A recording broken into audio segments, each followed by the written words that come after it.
कावळा आपल्याला कोणकोणत्या पद्धतीने संकेत देतो हे जाणून घेऊया.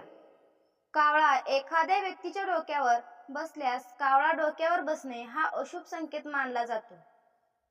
असे मानले जाते की जर कावळा येऊन एखाद्या व्यक्तीच्या डोक्यावर बसला तर घरात आर्थिक अडचण निर्माण होणार आहे किंवा त्याच्या मान सन्मानात घट होणार आहे, याचा हा संकेत आहे.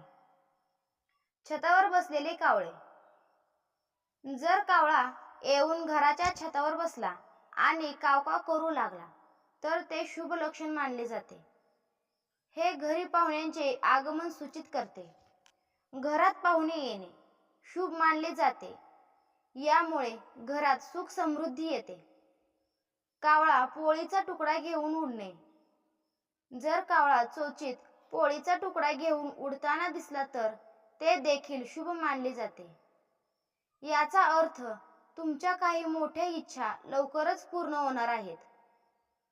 काही चांगली बातमीही मिळू शकते. अनेक कावळे एकत्र कावकाव करत असतील तर. घराजवळ किंवा छतावर कळपात कावळे एकत्र ओरडत असतील तर ते अशुभ मानले जाते. कुटुंबातील एखाद्या सदस्यावर मोठा धोका संभवतो. दक्षिणेकडे तोंड करून कावळा ओरडत असेल तर.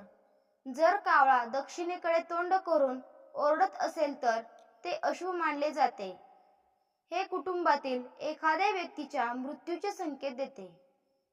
हे कुटुंबातील सदस्याच्या गंभीर आजाराचे किंवा अपघाताचे लक्षणही मानले जाते.